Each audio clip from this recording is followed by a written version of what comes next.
guys, thank you very much for joining. This is another live podcast Sunday session. It is Sunday the 23rd of March 2025. So I'm having a little bit of drama with my microphone, so it doesn't seem to be working. Somebody's just given me a tip there.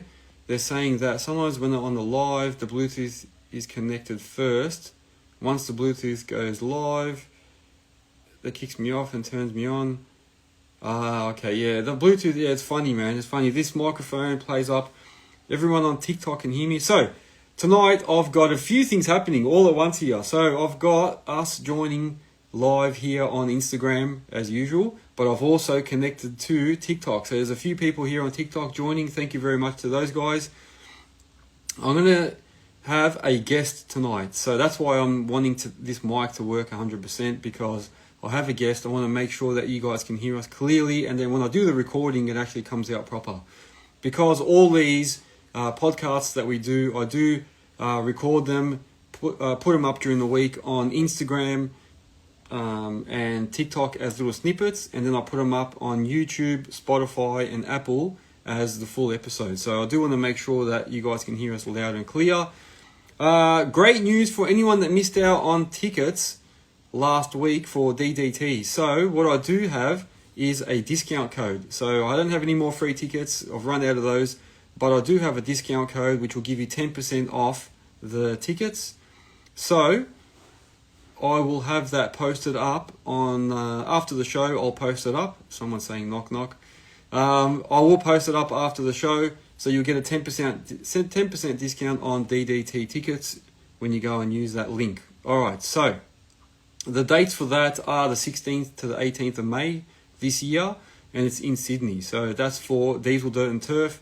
You get 10% off when you use my code, and I'll put that on after the show on my bio, and I'll put up a post with it as well. So that's there. I'll put it up on TikTok as well, guys. So thanks for joining as well on TikTok. Yeah, so tonight I've got a guest, and this guest is very willing to share his experience in our industry. He goes by the name of Simonic Earthworks. So a lot of you guys know him as Lindsay. So Lindsay Simonic, Simonic Earthworks, used to be Simonic Civil, which we're going to have to ask him how that name changed. And I can see he's already joined, probably keen to join us, so I won't leave him hanging anymore. Let me just do a quick formality. So one, don't forget you can list your business on my website, earthworkshub.com.au. Go on there, there's a whole bunch of businesses on there already, and you can add yours to that so that everyone can find you and use your services. So that's earthworkshub.com.au. You'll find businesses on there, events, jobs. I've got news, like the latest news and stuff, and then there's links to all my socials and links to all the partners which give you discounts if you use my codes. So a quick shout out to all my sponsors. So that is Moasure Australia, which I saw joined earlier. Thank you. Network Finance, the Bole Group, Melbourne Tractors, Spartan Machinery, Nexgen Landscapes, JR Safety Co, Digga, Godings, Earth Moving Warehouse, RecordTime, Plastube, and PPH. I tell you what, and you can see some of their stuff up behind me here. So a lot of my sponsors have given me stuff to put up in the background. So take note, have a look. And also don't forget Too Savage and Telesin and Hard Hat Watches. So thank you to all those other affiliates as well. All right, now, so without further ado, I won't go into the posts for this week. I actually didn't post that much. I do want to actually go straight into this interview. We've got Lindsay from Simonic Earthworks here. Thank you very much for joining. No dramas. Thanks for having me. Yeah, beautiful. So I do appreciate you coming on and doing this live. I know it's not easy doing interviews and that. So yeah, coming on, my hat goes off to you for coming on and doing it live. Yes. I haven't even sent you any questions like to prepare in that. So you're keen, man. You're keen. Right. That's good. I'll be fine. Oh, that's it, man. How you feeling about it? All right? Yeah, good, man. No, I've been pretty excited about it. So yeah, it's good. Awesome, man. Awesome. All right. So obviously you've got some stories to share with us. That's what it's all about. Yeah, we obviously want to find out. Yeah, we want to find out more about you, what you do, how you got there, all that sort of stuff. So let's open up with, what do you actually do? So what does your actual business involve? Well, at the moment I've just got a 5-ton excavator, and I work for a high-end builder in Queensland. So I'll do all their basement digs, all their site cuts, foundations, piers. Yeah, a bit of everything really. Obviously, yeah, everyone knows that I've moved up to Queensland, and when I moved up here, I initially just done pool digs. All I done was dig swimming pools. So I worked for a pool company. Yeah, and yeah, from that it's just elevated into what I'm doing now. So a bit of word of mouth and whatnot, and yeah, got myself a really good contract up here now. So Nice, nice. So you say that you've moved up there. So for people that don't know, where did you actually originate from? So from Gippsland, Victoria, you obviously had the guest on James Lawton the other day during the week. So me and him basically grew up together, rode dirt bikes together and all that. So yeah, so I'm basically around from that same area. Yeah, Grew small up there. world, man. Yeah, Yeah, it is. So I was born in Perth and then came over when I was 1 year old, and then yeah, lived in Warragul pretty much my whole life. So yeah, there you go. There you go, man. I didn't know. Yeah, because I knew you were from Melbourne, but I didn't know which part. yeah. Because I did do, I have to admit, I did do a bit of Instagram stalking when I knew you were coming on. I was like, I've got to find out a bit. I do that about all my guests. But actually, having a look at it, you seem to have gone through a few machines already. So you haven't Yeah, been just stuck with this five. You've actually done a lot more with before that. yeah. Give us a bit of an insight as to how you started out. How did it all start for you in our industry? So my family, all my family, they're all builders. So there's my uncle done a lot of land development throughout his career. So all the school holidays, I was always on, going straight to my uncle's, just on the machines. I actually learnt on an old Chamberlain backhoe. That was the first machine I ever got on. So I learnt on backhoes, then went to a Case 580 Super K. Went on to that for a long time, just mucking around at my uncle's joint, just digging pointless holes everywhere in his paddocks, just getting practice up. So I think I was 4 years old when I first went onto a machine. Um, and then yeah, just elevated from there. He then, when he started developing land, he bought a Samsung 20 tonner when Samsung used to make diggers. Yeah. Um, and that was my first digger experience. I think I was probably, I would have been 8 or 9, I reckon. And then he sort of taught me all the basics. Yeah, just trimming and doing a bit of bulking and trying to load trucks safely enough. And then yeah, yeah, I loved it ever since. It's sort of been in my blood my whole life. So yeah, it's been really good. Yeah. And then from there, I actually in 2008 is when I first started doing it as a job, as a career. I just turned 18 and I started with a company, Gippsland Excavations. They're still running today. Yeah, I've seen them Um, around actually. Yeah, yeah, yeah, yeah. So I worked with them. It was my first ever job. We stayed in Kilmore. We were doing one of the first rail jobs with John Holland back then. So yeah, done a lot of stay away work. We worked at Tullamarine Freeway on and off with Fulton Hogan for a lot of years. And yeah, all over Melbourne sort of thing. Done a lot of subdivision work with Rocon. They're obviously a big subdivision contender in Melbourne. And then from there, I went to Kerry Civil. Worked with Kerry Civil for a lot of years on all the level crossing removals. Done that for a while, and then went to RTL Civil and Mining, which is down in Gippsland. Worked in the Hazelwood mine doing the big rehabilitation job. Yeah, down there. And then from that's when I started my business in 2020. It's nearly exactly the same as Precision Environmentals. It was 2020. Bought my first ever digger. Bought a Komatsu PC88 8 tonner off Malcolm Excavations. Reese Malcolm, he's one of my good mates now. And yeah, same deal. COVID kicked in and I thought, what have I done here? Like everything's turned to crap, and we just found out, like, same deal. My wife and myself, we'd been together for probably 6 months, and we found out that we were having our first child. And then, yeah, it sort of snowballed from there. And I thought that work was going to get a lot slower, but it got out of control, especially in the housing industry. Yeah. And then, as you've seen on my page, I've been through a fair few machines in my short career, but I've sort of always adapted to what I've needed at the time. And I've been a one-man show for a majority of our business. I did have a few employees for a little bit, but I find it's a lot easier just looking after myself. So yeah, it's great. Yeah. So Yeah, and I think I was going to get into an employee thing with you a bit later as well, so remind me about that. Yeah. yeah. Yeah. Oh, yeah. So you had that. So you had the PC88. I saw that. Yep. And then I seen that you kept upgrading after that. Yeah. So you had a few other machines. So I had the PC88, and I was actually one of the first to buy when John Deere actually brought their diggers to Australia. I bought their one of their first 14 tonners. So the first guy that actually bought one was in Tassie, and then I was the second guy. I thought, oh, these look good, and bought one of them, and had that for a while. I actually quite enjoyed it, but it was my first ever electric over hydraulic machine, so it took me a long time to figure out how to final trim with it. I remember getting it back to my uncle's house and trying to trim some rock for him, and I could not do it to save my life. And I was like, I have to put this on the market. I can't do this. I look like a Gumby. So, but I persevered with it and sort of just taught myself I literally had to learn how to drive a digger again, pretty much. But I had that, and then I started a drainage crew because I worked for a company, A1 Civil, which are down in Gippsland, same place as where James actually started. Yeah. So I'd done a lot of their earthworks and drainage. So I then bought a Hydromech backhoe off One Track in Dandenong.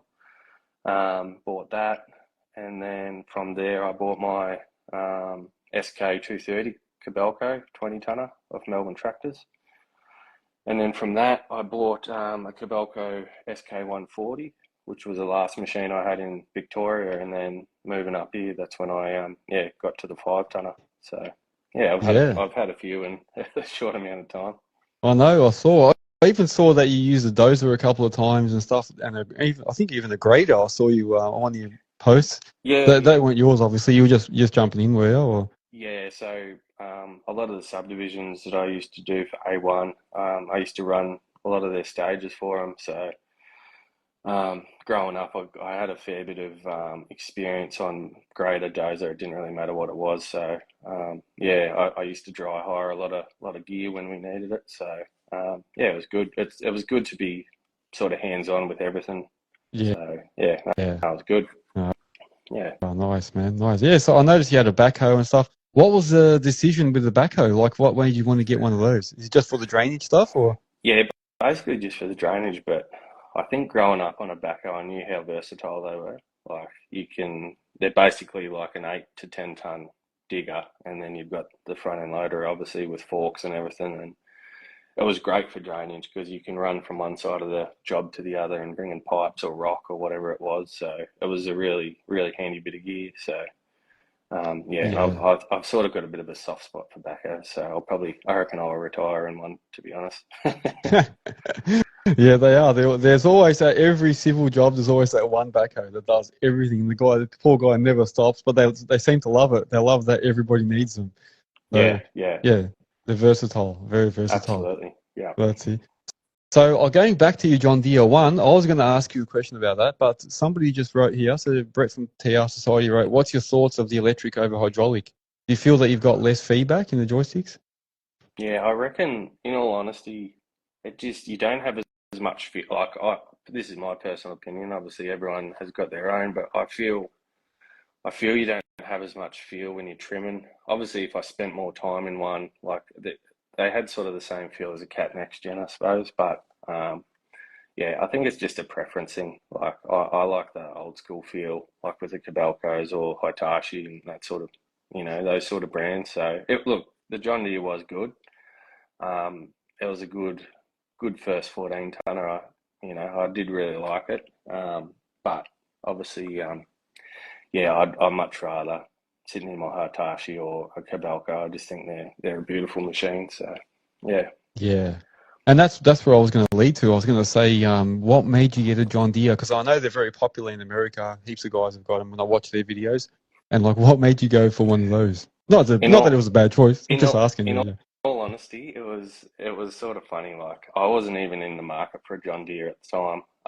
14 tonner, sorry. And I was doing a subdivision for a developer, and I just got talking with one of my mates that I was working with, and I was like, oh, I wouldn't mind a 14 tonner. And literally, I was on Instagram that day, and I seen someone, the guy that bought the first one in Tassie, he put up a post about it. I said, oh boy, that looks like a sick looking digger. Yeah. And I rang up my finance broker, and I just said, hey, I'm thinking about buying this. And that day she's like, yep, no worries, you've been approved. And then I had to make the phone call to my wife and tell her that I've just bought a new 14 tonner. So they love those phone calls here. Don't get the first machine you see. Next minute, I bought this machine. Yeah, literally. So I had a bit of explaining to do, but look, it was. I think I'd only been in business for sort of 6 months. So I had the excitement of, I just want to get as many machines as I can, sort of thing. But I soon learnt that, it's so much easier just to run myself, just one machine, and just look after myself, sort of thing. Yeah, so. It's true. And I suppose that leads us on to the next question. So Phillips Plant Hire said, how many employees did you end up having and how long for? And I suppose that you probably sort of partly answered that. So how'd you go with the employee part? Look, it wasn't too bad. Like I had a drainage crew. And as everyone knows, having a drainage crew, you sort of need every part of the puzzle to be there for it to run smoothly. And that was when we were going through COVID, and I had one employee that seemed to catch COVID every single Monday. So it was it was a little bit hard to keep consistency, especially when you're on a meter rate and you need to pump the meters in to get any, to make money. I sort of, after that, like I had my pipe layer and I had 2 operators, and like it worked well, but I literally had to have everyone there for it to work well. Otherwise, as soon as one person wasn't there, it just sort of turned to crap. So, look, it was a good experience, and it's not to say I'd never get employees again, but I feel you just got to find the right crew, I think. And I think once you've found the right crew, you just got to really stick with them and, give them a bit of an incentive to stick with you as well. You know what I mean? So, Yeah, no, I agree. I think having probably like a drainage contract, and that's probably good because you can use the guys to do pipe laying and maybe get them in the machines and do other multiple things. I think the hard thing, like someone like myself, because we just went on a lot of these civil sites on just hourly rates, it's like we're just dry hiring a machine to the civil company and then hiring out an employee with it, like a agency almost. So you're like a dry hire company and a recruitment agency, and then you just getting told what to do by the civil companies. Yeah. And a lot of times it was hard because you're not really making that much. When you start to work it out, you don't really make that much on top of what's left. There's nothing much left for you. No, that's right. It's like it looks like you're making heaps, but then when you have to when you start paying all your taxes and your BASs and all that, it's not all rainbows and lollipops. But I think once you start getting the ball rolling and you're smart about how you run your business, and not like what I done at the start and I'm making all this money, let's just go buy a new 14 tonner. It's if you're smart about it, you'll do well. So yeah, that's right. And you've got to allow for all your overheads and all the costs and that, like everyone's saying on there as well. That's right. Yeah. And then I think as I always talk about this tipping point, I feel like you get to a level where you can get either get some more stuff, get more gear, get more people, and then just keep going, or it's time to all right, scale back again and just. It's like you get to this point, and I think a lot of us get there and then start questioning and going, I don't know if I want to go any further, and otherwise you run that big risk, or you just go, stuff it, we'll just start going back down again. Yeah. So look, to be honest with you, if I had the right crew, I'd be happy to run more employees, but I think for what I'm doing at the moment, I'd just need myself a digger, and if I need something bigger, I just hire it in. So it's not. It's not a big deal at the moment. So how I'm running at the moment, sort of, it's pretty cruisy, if you know what I mean. Yeah. No, it's true. And look, and it's not to say it's going to be like that forever. Yeah, sometimes we can we can go and have, backtrack a little bit and then, scale down and then scale up again, depending on workload and whatever comes in the future, I Yeah. suppose, isn't it? Oh, don't get me wrong. I'd love to go buy a new 14 tonner again, but we'll just have Yeah. to wait and see. Yeah, that's it, man. That's it. Yeah. All right. So your move to Queensland. Tell us a bit about what was the decision for that. What made you go up there? And then we'll talk about, are you enjoying it? Yeah. Well, me and my wife, and we've got a 4-year-old son as well. We holidayed up here a lot, and we've always loved it in Queensland. Um, and we'd always talked about it and whatnot. And then, yeah, in 2023, we were up here on a holiday in November, and we were literally just sitting on the beach one night, and we just looked at each other and said, "Let's just do it. Let's stop talking about it. Let's just sell everything and just go." Which Yeah. we did, and it was the best decision we ever made. Like obviously hard leaving family and friends and whatnot behind, but and also I've been in the industry a long time now, like since 2008, and I sort of seen the writing on the wall a little bit that work was getting a bit quiet. So I just thought, you know what, let's just make the punt. Let's just go up there and see what happens. Like I heard there was a lot of work up here, and I teed up like a few of my mates had already moved up here and whatnot. So I teed up a few jobs with them, and then yeah, it sort of just snowballed from that. Yeah, like I said, I predominantly all I dug was swimming pools when I come up here, and done sandstone block wall retaining walls as well. And then yeah, from that I actually got a lot of work off Marketplace. Funny enough, like I advertised on Marketplace. Yeah, it was hard. I had to weed out a lot of yeah, crappy clients, but Yeah. at the same time, I did get a lot of work off Marketplace, and it was really good. And then yeah, my socials, like my social page, like my business page, has helped me a lot because obviously I've been able to showcase a lot of the work that I do, and I've pretty much done a majority of everything in the industry, and it's great. Like it's great being able to just rock up somewhere and just be able to do whatever the task is, sort of thing. So Yeah. yeah, it's good. Yeah, like this new contract that I've got doing the high end builds. This is something new for me because I haven't really done a lot of housing, as in like the basement digs and piers and foundations. So this is a new thing for me, which is really good. I'm sort of enjoying learning something new again. So yeah, it's been really good. Yeah. No, that's good, man. Good on you. Good that you actually made the decision and went. I'm always talking about it. So I'm one of those guys that's always been thinking about going up there. And then I'm the same as you. We always go up there for holidays. And when we're there, I'm like, what are we doing? Why don't we just come up here? But I can never pull the pin and do it. And then I'll tell everyone, the missus doesn't want to go. It's all, it's because of her. But really, she says to me sometimes like, all right, let's just do it. And I'm like, okay. All right. And she's like, if you want to do it, let's do it. And I'm like, all right, let me just think about it a bit more. So it's actually probably me. Yeah, That's probably a bit more hesitant, but I always blame her. And I've had workers go up there as well. Some of my old workers went up, especially during COVID. yeah, I remember one of them was like, mate, as soon as Vic opens up again, I'm going straight to Queensland. I'm sorry, man. And he went, and he's yeah. been there since. And heaps of people I know have gone up there. And then, yeah, a lot of times I do question why I don't go up there. But I don't know. It's I think I'm the same as what you said, is just family, this, that. What was some of the hardest things, man? Like you did say before, the family and that. What are the hardest things for you? yeah, it was hard. Like obviously family and friends, and coming up here and having a 4-year-old boy, and like we got no. Not that we don't have any friends, but it's hard. Like you've got to start your whole life again. And it was hard for me in the business sense of things because in Victoria, I never really had to advertise for work because I just sort of followed the same developer around, and yeah, basically didn't have to worry about work. And then moving up here, I literally had to start my business again. And that was sort of the reason of my name change because back in Victoria, it was Simonic Civil. And that's all I used to do was just civil work. It was just subdivision work and, drainage and all that. Whereas I thought if I move up here, change my name a little bit, sort of Earthworks, it sort of gives me a bit more of a broader range of work.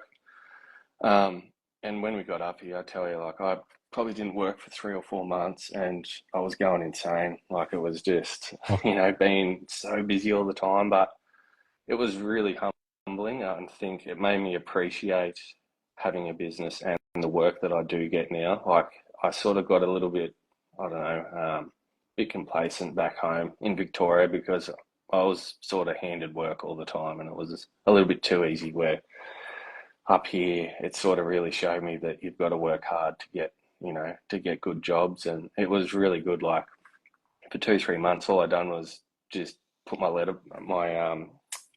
business cards and flyers in letterboxes all around Queensland, just all the farms and all the building sites. And then eventually I started getting phone calls and I was like, oh, this is good, this is good. And then, yeah, like a bit of word of mouth. I think word of mouth helps a lot these days as well. And Yeah. yeah, eventually it just got to the point now where like, yeah, I've got a comfortable amount of work now, which is really good. So, Yeah. but it wasn't easy, like by any means. There was a few times that I was sitting there going, what have I done? Like, well, I've moved from having work, like as much work as I wanted to literally having nothing. Like I was like, I'm gonna have to sell me Digga and go work at the surf shop or something. So, Yeah. um, Yeah.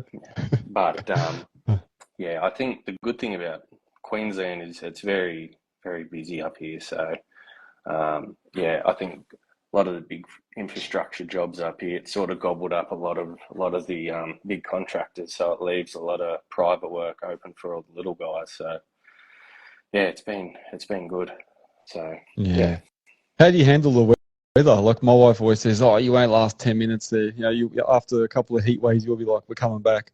How's the weather there? Do you get used to the heat, or is it actually not as hot as we all think? Look, in all honesty, the heat, like Victoria gets hot. It's like a dry, dehydrating heat. Whereas up here, like you walk out at 4 in the morning and it's still 25 degrees. Like it's warm. It's just the humidity. I think that I'm sort of getting used to. I think it'll probably take 2 or 3 years to acclimatise. Yeah. But the biggest thing I say, anyone that moves to Queensland, you just got to tint the hell out of your windows on your Digger, and you should be sweet. Yeah. So Aircon, and yeah, tinting. Yeah, definitely. yeah, Yeah. 100%. So No open cabs there, mate. No open cabs. it's funny though. There's so many people that run open cabs up here. Eh? Like on all 5 tonners and smaller machines, is all Yeah. all open cabs. I'm like, I don't know how the hell you do that. But anyway, I suppose they must have been born up here or they've lived here all their lives. So, Yeah. but yeah, Mhm. it's it is good. Like obviously we sort of went through well, old Cyclone Alfred that sort of fizzled out, but that was yeah, that was pretty wild. Like the rain, like we had at our place, we had sort of 550 mil of rain in 3 days, um, and the wind, and I think the biggest part was all the erosion on the beaches. Like I've never seen anything like it. Um, it is different. Like you do get a lot of big storms up here in summer, and then our wet season is summer, which is in a way good because you get like 100 mil of rain over a night and it's dry the next day. Yeah. And then winter is you sort of, 6 months where it's between 22 and 25 and not a cloud in the sky. So it's sort of the opposite of Victoria, which, I like everyone's like, oh, we can't wait for winter up here. And I'm still like, what are you talking about? So, Oh man. but yeah, Yeah. yeah, no, it's good. It's good. Yeah. I think that's one thing that will probably take me. It will take me time. I remember the guy that went up there. One of my old workers was saying that the first few weeks killed him because he had to just do some landscaping, labouring jobs until he Yeah. found some more work. And they were making him. I think he went up to Noosa, and they were making him go up all those steep blocks with Yeah. wheelbarrows. And he goes, he said, by the time I got home, I couldn't breathe. I was dead. It took him like weeks, and I was like, "Ooh, put me off a bit, yeah. Yeah. Uh, yeah. No, How 100, did you 100%. how did you choose where to go? So for someone that's thinking about moving like somewhere for there, or even anywhere, like I hear there's a lot of stuff going on in Perth. So how do you look for somewhere? How do you know where to go? Um, yeah, Or it's was sort yours of, was yours more for like where your lifestyle is and just went by that? it is a bit of lifestyle. Like the lifestyle up here is a lot different. Like you, yeah, like you go down to the beach at 4 in the morning and you see all the tradies cars are lined up. Everyone's having a surf, and then same as at lunchtime and smoko, like everyone's surfing, and then come 3:30, everyone's knocked off. Like and no one works a Saturday. That's like you get put in jail if you work a Saturday up here. So yeah, Oh it's man. the lifestyle is a lot different up here. Like it was, and I got told by a lot of people, they're like, when you move up there, you really need to pump the brakes, like, because a lot of people that move up there with a Victorian work ethic, it's sort of like, hang on, just chill out a little bit. Like, you don't have to work 18 hours a day. You know what I mean? So, Yeah, yeah, um, which was nice. Like, it's, I find like it's a lot better for the work-life balance with the family. Like, I get to spend so much more time with my wife and my 4-year-old. So, yeah, it's good. It's really good. So, yeah, yeah. I've got on grade 145 here on TikTok because I've got TikTokers on as well. He's saying you sold all your bigger machines. So what made you decide to sell the machine and then move up there instead of taking the machine with you? Like what? Why? Is that what you did? I'm gathering that's what you did. yeah, so basically, I was going to take, because I had a 14 tonner back in Vic. That was the last machine that I had down there. I was going to bring it up here, but like I didn't want to bring it up here, and then it was sitting here for that long, sort of, making repayments on that. And I thought if I thought sold everything, come up here, and then we, didn't have too much money coming out of the savings, it was sort of a bit of a buffer to just go, righto, this is the work that I want to do. This is the machine that I need, and then just sort of start again. So it Yeah, was more of because like there's a lot of work for any machine, but I wanted to restructure my whole business. That's why I changed the name and sold everything, and just thought, if I come up here, then I can look for exactly what I want to do, and then I'll buy the machine that suits. So yeah, that was the yeah. reasoning behind that. Yeah. And then why the 5 tonner? Like why just so for anyone that's looking at the same thing like starting fresh, why would you choose the 5 tonner? You reckon? 5 tonner is always busy. There's such a good versatile machine. I also bought a little Isuzu beaver tail truck that I just drive it around with. It's cheap to run, like, and you can get 348 attachments for it. You know what I mean? Like, they're that versatile. I'm actually getting a steel wrist put on it end of next month, which will be cool. A So steel that'll, wrist? Is that what did you just yeah, say? yeah, There absolutely, yeah. you go. I'm So just flashing for anyone that's going to listen to this and not see the visual. I just put up a steel wrist pen. There you go. Yeah, so yeah, go. Yeah, so Steel Wrist, one of their big factories is only 20 minutes down the road from where I live. So I actually got in contact with Tony that runs the Steel Wrist in Queensland, and yeah, I just went to their factory and got talking, and yeah, we come to a good agreement with put one on my digger, and yeah, I'm really excited about that. So it'll be just for the work that I do. I'm not just sort of putting it on there just because it's cool. I've yeah, actually thought this through, and I actually talked to my wife before I purchased it. So yeah, yeah, no, it'll be really good with all the work that I'm doing now. It's just gonna make my digger so much more versatile. So that was the reasoning behind that. But yeah, yeah. the 5 tonner, you can't really beat them. Like, I think I'm surprised. Like, now that I've had one, I always sort of look, why didn't I buy one a long time ago? Like, they're cheap to run. They're small enough to get into the backyards and do a pool, but they're still big enough, like, to do a decent sized site cut or whatever it may be. So, Yeah. um, yeah, I think they're a great machine. Yeah, I'm the same. That's why I had 5 tonners the whole time. I actually, my first 5 ton or that category machine was, I think it was a 4.8, was the old Kubota KX 121, I think it was. Yeah, yeah, yeah, And I bought that from some guy in Queensland. So I had my 20 before that. And then I thought I need to get a small machine because all the builders were like, if you had a small one, you could do all the other stuff. yeah, And I was like, all right. So I had a quick look and I found one online and I bought it. How's this, man? I bought it from a guy in Queensland. All I did was ring him up and talk to him. And then I ended up calling someone. I actually spoke to the transport company that was going to send it over for yeah, me to Melbourne. And they said, oh, yeah, we know him. Country town, everyone knows each other. They said, yeah, we know him. He's a top bloke. He's got heaps of diggers and stuff. So I bought it without even looking at it, got it sent to Melbourne. That arrived at like 10 p.m. one night. I think it was like a Thursday night, 10 p.m. I brought it home and went to work Friday, and that 5 tonner, or 4.8, whatever it was, 4.5 even. Didn't stop working, man. Like, That's that was unreal. working every day. Yeah. It just, as soon as it landed, it was gone to work, man, and that's it. So you're right, and then you can drill holes, break concrete, you can load oh, trucks, you can, like you said, you can do everything with them. You're right. yeah. I think I honestly think like people starting out, I think a five like around the 5 ton mark is a really good machine to start with because you can advertise on marketplace and you're going to get the small private jobs and you just slowly start building up and you can work for the builders or the pool companies and that's where all the small work and that's where you sort of get your good name sort of thing. So yeah, Yeah.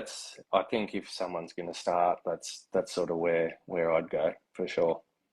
Yeah, I had like 3 5 tonners working at one stage, and they were good. Like you say, I'd have one in a civil company, I'd have one doing residential, one with these concreters, and they'd just keep Yeah. moving all the time. And the only thing is the money. So someone in here somebody wrote, what tint do you run on your machine? Sorry, I'm going through TikTok and Instagram at the same time. I missed that one. They're asking what tint do you run? I suppose it's just any tint, isn't it? Just a dark tint, Yeah, is it? it's pretty dark. It's basically it looks like a limo pretty much. Yeah, So it's he's got the limo tint, yeah.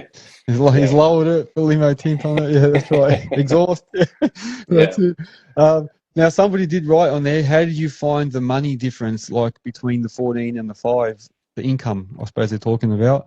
Yeah, what Well, was that? Was there a big change or is it similar? well, back home because I was on hourly hire pretty much with my 14, so I had a 14 SK140. I used to run TopCon GPS on all my diggers back home as well. So you're getting a pretty good hourly rate for a 14 and with GPS.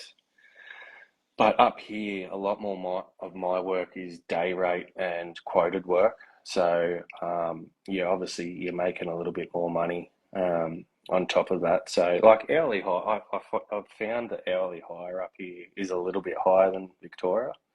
Um, like if you're sort of decent at what you do, people are willing to pay a little bit extra, which is nice. So Yeah. um, yeah, I found, in all honesty, like if I was to run a 14 with no GPS, it's not much different with my 5 tonner up here. So, There you go. and you put your factor in of your fuel usage, and like I'm using $40 of fuel a day, whereas in my 14 I was using nearly $400 of fuel every day. You know what I mean? So, Yep. yeah, it's just all those factors that you take in, like your servicing's a lot cheaper with a 5 tonner, and it's all those little things. It's cheap to get it floated from job to job sort of thing. So, Yeah. yeah, What about that's what I reckon. Yeah, what about the comfort? Like, what do you feel like your comfort wise? Has it gone backwards now? Like, is it less comfortable or more than the 14? Like, how do you feel with that? In all honesty, like I reckon my Hitachi it is quite comfortable. It's got a decent what am I? Yeah, 6'2" or something, and yeah, I find that I fit in that no dramas. Don't get me wrong, the Cabelco, my SK140 that had the best cab to sit in, like, it's luxury in those diggers. But for the work that I do a lot, like I'm not just sitting in my digger all the time, which is good. So I'm always in and out and it's more hands-on. If you buy a 5 tonner, you're doing a lot more hands-on stuff, which is what I enjoy anyway. So, but Yeah, yeah, comfort-wise, no dramas. I reckon, yeah, you just got to just buy my advice is just go and sit in every single brand, and you'll soon find out which one you like. So yeah. yeah, Some of the guys are asking, which brand do you like in the fives? But so obviously you like Hitachi. That's what you got. Was that your first yep. choice, or was that just one of the ones that came up? Oh look, I'd been like I was pretty tight with Melbourne Tractors in Victoria, and I was going to go a Cabelco 5, but for the work that I do, and it wasn't going to fit on my truck. Like they weigh a little bit more than the Hitachi 5s, and they've got their arse end's a little bit bigger. The work that I do, I need nearly a true zero swing because I do a lot of the tight work in the backyards for pools and foundations and all that sort of thing. So, yeah, look, I'd always wanted a Hitachi, and the reason I probably went Hitachi was because James from Precision Environmental, he had the 48, and I really liked that. And then I was like, yeah, why not? I'll just do that. And yeah, I went and sat in every brand, and I felt the most comfortable in the Hitachi. So that was Yeah. predominantly the final decision. So yeah. There you go. And what about, you mentioned Topcon and all that before. Moba's asking, do you run any technology on the 5 now? I don't at the moment. Look, there's possibility down the track, like with all these basements and foundation works, it would be handy. But at the moment, I'm sort of just ticking along pretty nice. But yeah, so I used to run Topcon. I run Topcon on my John Deere and both my Kobelcos, and actually I run it on my my 8-ton Komatsu as well. But yeah, that was basically because I was doing all subdivision work. It was sort of an essential thing to have. Yeah. Yeah. Um, and then I started doing a lot of site cuts for builders back in Victoria as well. So I generally just got a file made up for it and done all my site cuts with my GPS as well, which was great. So, but I think the work that I'm doing, like, it would make life a lot easier. But I'm just sort of, just getting used to doing these builds, and then, yes, sort of see what happens down the track. I'm not rushing like I used to, because the old me would have been like, yep, absolutely, I'll go buy something right now. But now I'm just like, I'll just see how it goes, and then make the decision. Yeah. So, No, smart man, man. I'm the same. I've become more like relaxed with decision making, like not that gung ho, just go ahead, think about it later. It's just, yeah, you get to a point where you can't afford to do that anymore. It's like, all right, I don't want to go through all that process. Yeah, I hear you. oh, 100%. So, But now, yeah, no doubt after that question from Moba, I reckon he'll be touching base with you. So look out for Daniel from Moba. I'm sure he'll be hitting you up soon. Jenna Troy, I believe he's from WA. He's asking, do you have a long or short stick on your 5-tonner? I've got a long stick on mine. He's got a long stick. He's a long Yeah, stick man. every There you every digger that I bought a long stick on them, for the fact that I find they're a lot easier to trim with, and you can trim in a much larger stroke, whereas you have a short stick machine. Your strokes are a lot shorter, so you're basically doing it twice as much. My John Deere had a long stick. My Kobelco 14-tonner had a long stick, and then this had a long stick as well. My Kobelco 230 I bought with a shorter stick because I was doing a lot of big drainage, so lifting a lot of heavier pipes. So I just wanted that for lifting capacity. But I'll always buy a long stick on a digger for sure. Yeah, yeah. So have you got a tilting hitch on yours now, or no, or just a normal regular hitch? Yeah. Yeah, I run a attach 2, so I've run attach 2 on all my diggers. They've been really great to deal with throughout my whole career. So I bought my PC88 with just a normal hitch on it, and they were actually doing a deal that if you traded your hitch, or I actually traded, it was my hitch and a tilt mud bucket, they'd take that price off a new tilt hitch. So that's what I've done with that, and then ever since then I've used attach 2 on all my stuff. So they've been really good. So awesome. That's a good yeah, deal. That's a really good deal. That's smart advertising by those boys. Yeah, very good. absolutely. That's it. Bearer Solutions, who is a steel wrist man, you're saying, how are you going to charge for your rotator? Are you going to charge any extra, or how are you going to charge for it? If you want to answer that. No, I'm happy to answer anything. I suppose it's probably a little bit hard to charge with hourly hire, but because most of my work is predominantly day rate and quoted work, I can just factor it in, sort of thing. So I think I'm not sure. I think because they're not a new thing in Australia. Like, you look over in the UK and every single machine's got one, whereas over here it's sort of still a new thing, and a lot of people don't realise how much it makes the machine more of like a Swiss Army knife sort of thing. So I think once that, especially the bigger companies and that, once they start realising how much more you can utilise a machine with it, maybe we'll be able to start charging a little bit more for hourly hire. Like back in the day, you could charge for having a tilt hitch, but it's pretty much, if you don't have a tilt hitch now, you won't get any work, or if you don't have GPS, you won't get any work. You know what I mean? So Yeah. I think eventually you'll be able to start charging for it. Hopefully. Yeah. Anyway. Yeah, because they're not yeah, I cheap. think, yeah, I know. And a good question they're asking as well is, are you going for the sandwich setup? For anyone that doesn't know, the sandwich setup means you've got the tilt rotator on a separate hitch. So just say you want to use the hammer or something where you don't want to have damage the tilt rotator, you can let go of the tilt rotator and just work with a regular hitch again. Yeah, correct. So Correct. that's called the sandwich setup. Are you getting that set up? Yeah, absolutely. Yeah. For the reason being, like, I do a lot of work with a hammer as well, so I want to be able to take the tilt rotator off and then just put my hammer on, and I do a lot of ripping as well, which I've found, I don't know, people will probably say opposite, but I found ripping hard rock is harder on the machine than using the hammer. So, yeah, it's one of them things. That was the first thing I asked when I ordered my steel wristers. Yeah, I want a sandwich setup so I can, longevity of the tilt rotator. So, Yeah, yeah, makes absolutely. sense. Yeah. No, that's Yeah. good. So then obviously you're going to have to get all new buckets and everything, isn't it? So it's not just So I a run simple swap, isn't it? No, so I run all limitless attachments. He's one of my good mates up here in Queensland. So I run all his attachments for my 5 tonner at the moment. I actually bought a broom off him in Victoria when I had my 14 tonner, and then ever since then I've run all his attachments. So he's actually getting built the S40 style Scandinavian buckets, which are like the Encon or steel wrist buckets. He's making a full set for me, getting a grapple made, big spreader bar.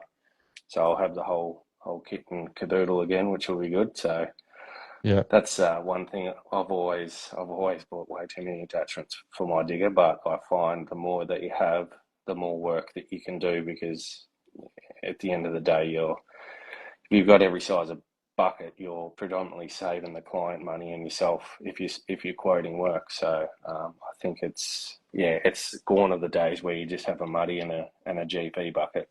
So Yeah. Yeah, it's true. You got to be very versatile. And nowadays, people are getting, customers are getting smarter. They understand a lot more. So you can't just get away with a couple of basics. They want you to have, more attachments.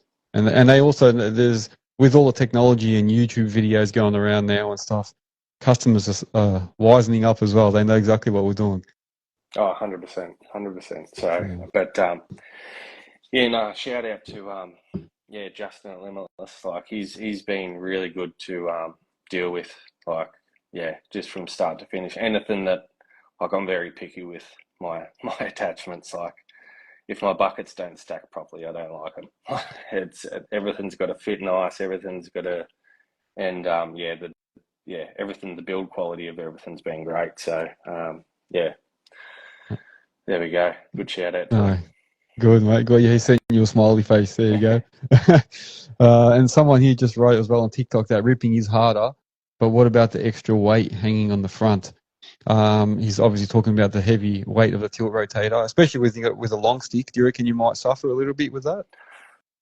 Well, it's like anything. Like my 14 tonner had a long stick. Like obviously my five's got the extra counterweight on it, which is a big help.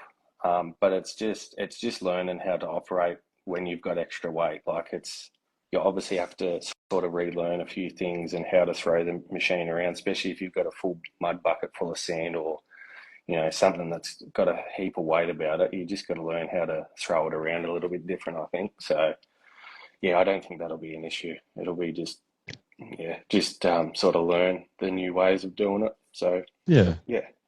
that's it. No, good, good. No, I can't wait to see some videos with that. How far away is that? Is that still a fair way away, or is that pretty soon? The tilt rotator. Yeah. Yeah. I'm hoping mid next month. I reckon it'll be going on. So Oh, yeah, and then from there I'll be I want to do a fair bit more content. I'm hoping to get a GoPro set up in my digger and that. So yeah, it should be sick. yeah. No, that's good, man. That's good. Just don't ask me anything about that stuff because it's been a year going and I still can't work it out. I'm not very tech savvy. I've got all the gear but no idea. Is that what they say? Yeah. I Yeah. buy all this stuff. It doesn't work. I throw it out. I was trying to use a drone yesterday, day before. Anyway, we went for a bike ride with my son and we put the drone up to follow us. It kept stopping, kept moving, going away somewhere. After 5 minutes, I go, all right, pack it up. Don't worry about the freaking thing. Just ride. So I'm not. Yeah. Technology kills me, man. But no, good. I'm looking forward to seeing some of your content. That'll be really good to see. And I think you're right that it is technology like that it'll become almost standard one day. One day as it gets a bit more broad and more people using it, I suppose pricing might sort of come down, and we'll see what happens. It'll become more common, I reckon. Yeah, absolutely. Yeah.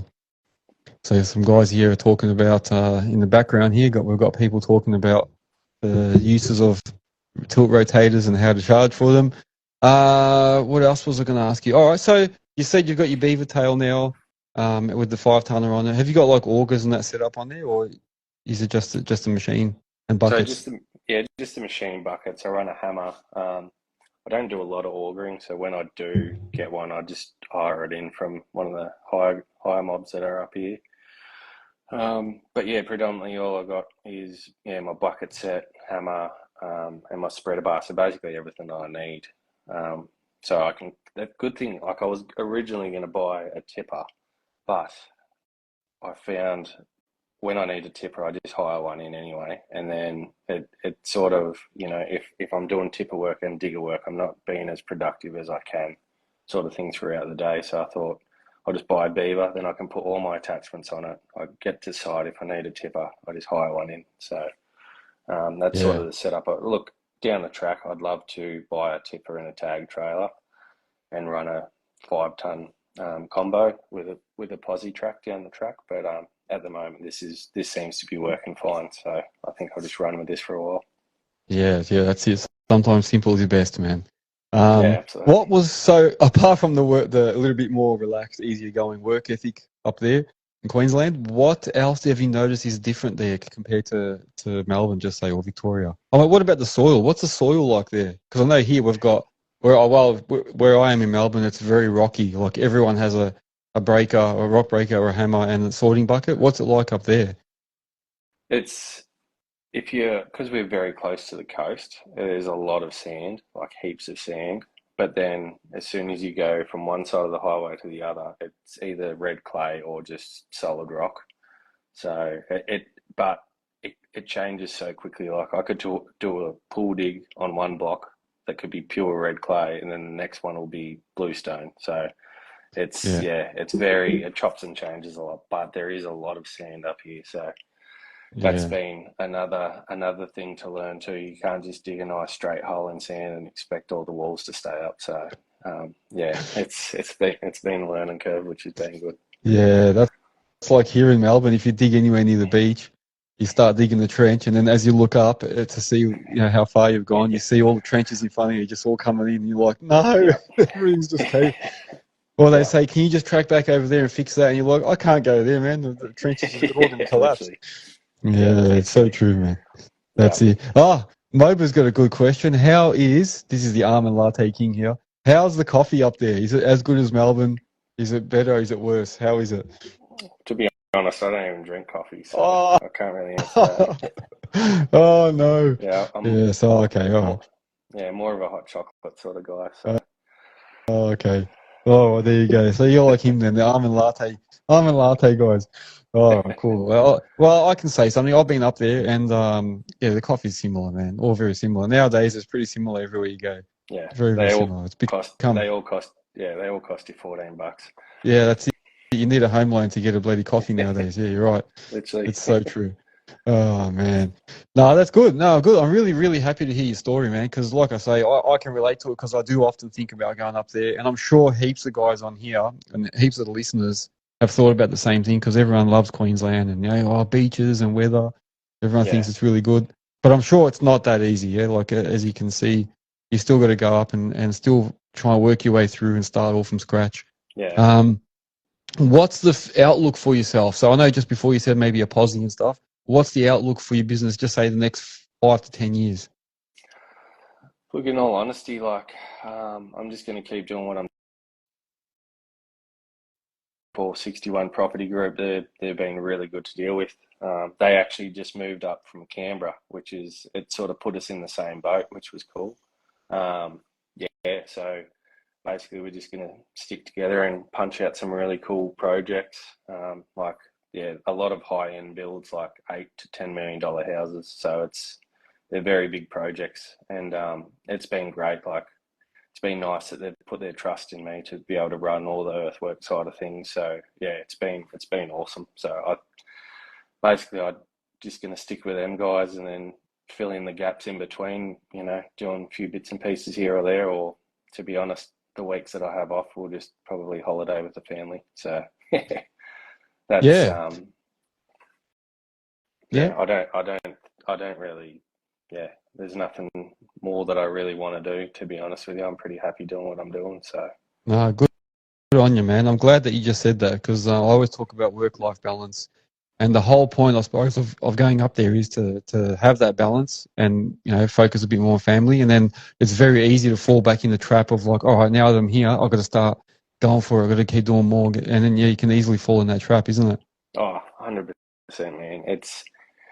And I think a bit like Queensland, so many more, it feels like so many more options. Like, if you want to come up here, you can buy a 30-tonner or a 50-tonner or whatever. But I feel, yeah, coming up here and buying the 5-tonner was a smart thing to do, and just start off small and just, yeah, if you want to work your way up, there's plenty of opportunity. But I think, yeah, what I'm doing at the moment, it's making me quite content, to be honest. Like, it's been a big shift in my company, but at the same time, I'm learning so much more again, and you're always learning. You never stop learning, but it's a new scope of works, and it's sort of given me the love for really pushing hard again. So yeah, it's good. Yeah. No, that's really good. And you've inspired a few people. I can see on TikTok, Benji Boy, he's saying that you've really motivated him to go and start his own business now. So that's good, Absolutely. man. Yeah, you're motivating people. That's really good. Really, really good. Yeah, Because it is. and It's not an easy thing. It's not easy, man. So yeah, no, I was just going to say, like, anyone that is starting out or whatever, feel free to reach out. Always happy to, help answer any questions. Like, I've been through it all.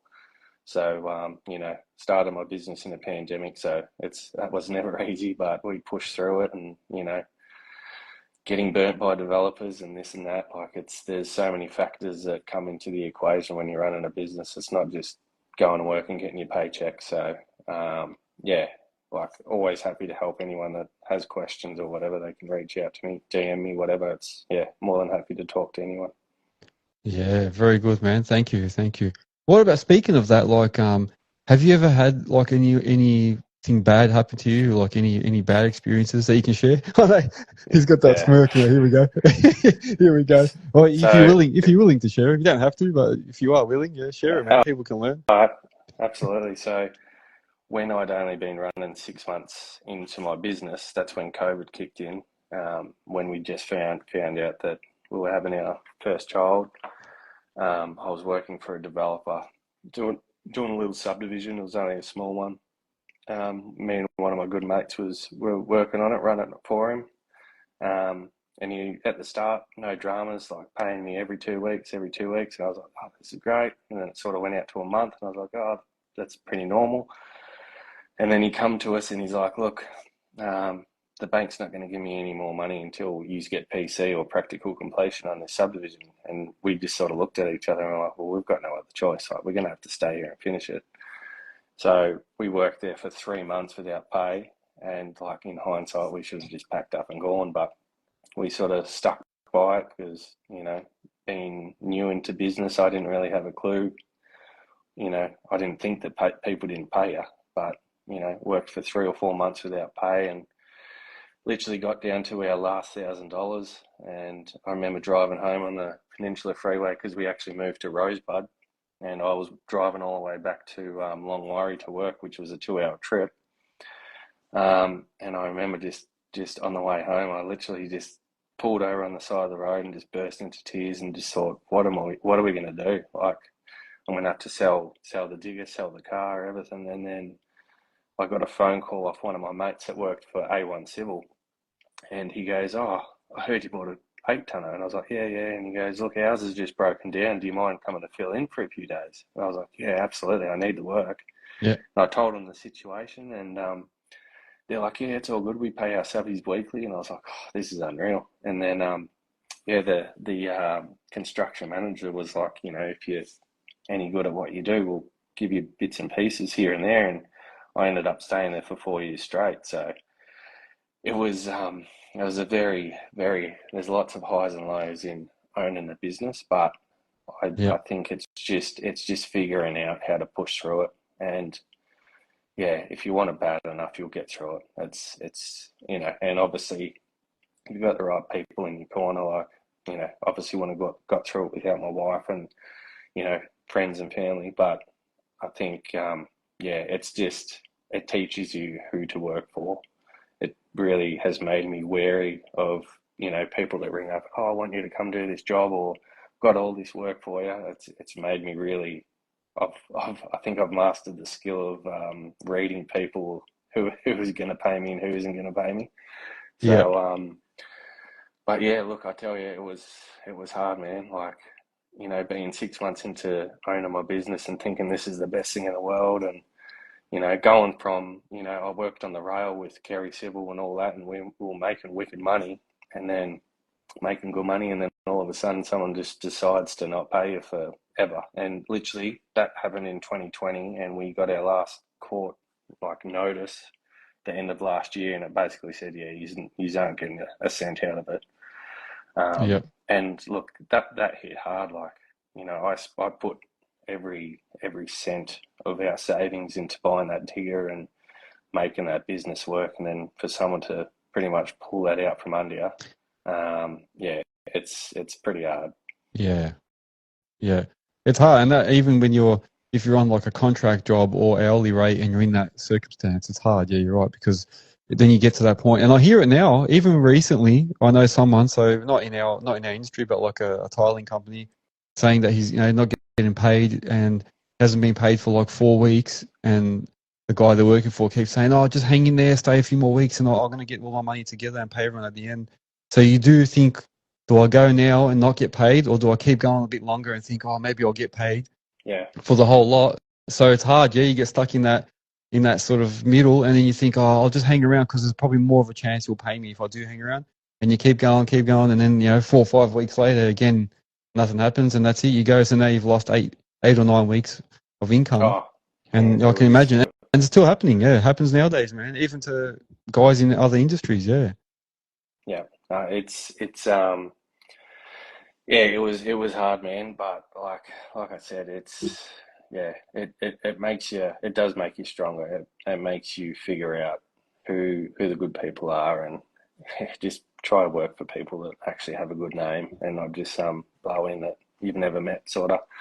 But and we ended up finding out that he'd changed his business name probably 5 or 6 times development wise, because he'd done it 5 or 6 times to other people. So Yeah. yeah, but yeah, like I said, man, it was hard at the time, but now it's yeah, you push through it, and yeah, you just figure it out, and yeah, as long as you got good people behind you, you'll get through it. Yeah. No, good words of wisdom. All I can say is that even if you've got a customer that you have worked for a long time, and you start noticing that they start telling you like, oh, I can't pay you this week, and they usually pay like pretty quick, and then they start getting longer payment terms, that is a sign. So even if you've Yeah, been working with them for years, just start, as soon as you see some signs like that, just start looking for another job somewhere else. Start yeah, slowly moving away. Yeah, because oh, I reckon that's 100%. something, that's what I've learned definitely. Yeah, they can be good payers to start with, and then, you know, after a while they just might be take. I had a builder I worked for. I knew he was taking on way too much. He was getting bigger and bigger and bigger too fast, and then he started delaying payments, and then before you know it, I've got other trades when I turn up telling me, man, he hasn't paid me for this, and I'm like, yeah, I haven't been paid either. And then Yeah, it's like, I haven't been paid for the last job, and we're like, yeah, yeah, and then I was like, nah, just yeah, get out. yeah, Yeah, so 100%. Like, yeah, it's especially, yeah, especially when you're first starting out too. Like, that's the heavy hitter. Like, it's either make or break you. Like, yeah, it nearly broke us. Like, we were at the point where we were like, well, why do we bother doing this? I should just go back on wages. And but at the same time, you know, you start your business because you love it, and yeah, I'm glad that I stuck by it, and it's got me to where I am today, which has been great. So yeah, I wouldn't change anything, that's for sure. That's, Maybe I would have loved to have got paid, but yeah, you get that. yeah, happens, man. Happens. You learning experiences, lessons.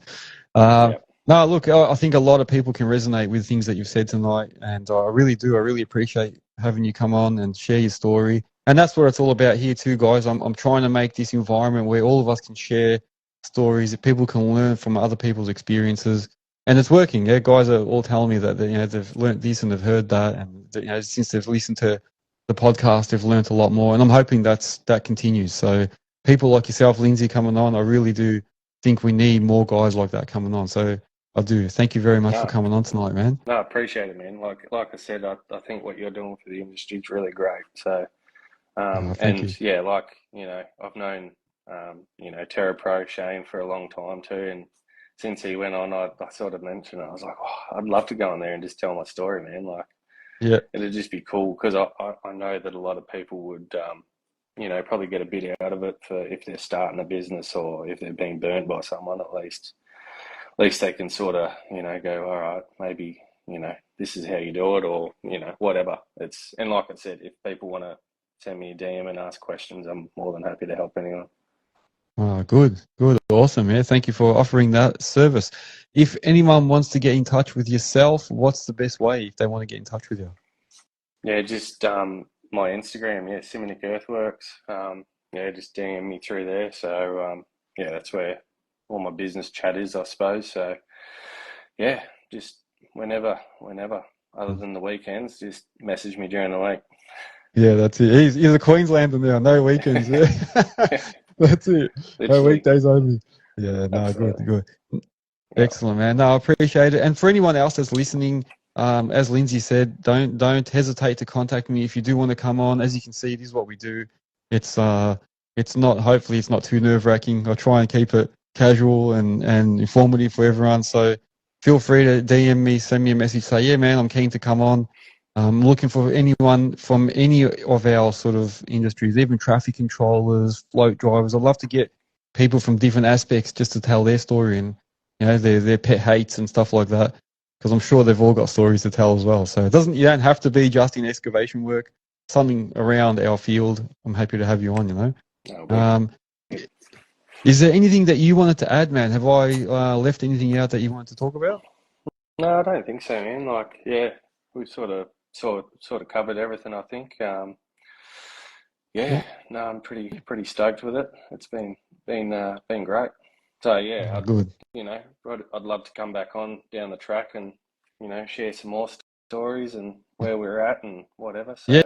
yeah, it'd be Yeah, good definitely. This will not be the last time. I can tell you that's good, for man. It's sure. good to. I do try and get people on after a bit of time just to see what they're doing, what the updates are. Especially when you get your rotator and stuff. I'm looking forward to hear what you think of that stuff. Yeah, for And sure.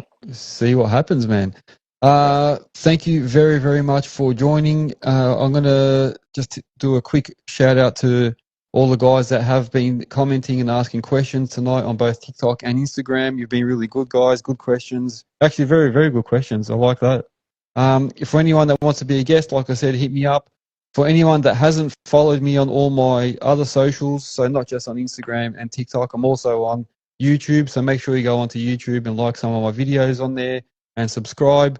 And it's not just podcasts. I've got like a heap of other stuff on there, operating tips, just little random videos of machines working and projects and stuff. So go on, have a look at that stuff.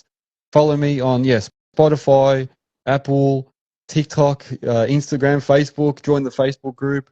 And then go on the website, put your business on there, add it in there so people can find you. And that's it. I think I've spoken too much for Sunday night. And yeah, I Lindsay, appreciate once it. again, man. Yeah, no problem, man. It was a really good chat, man. I appreciate having you on. Thank you very much. Awesome. Have a good week, guys. I'm gonna say goodbye, and we'll keep in touch. See you, Cheers Lindsay.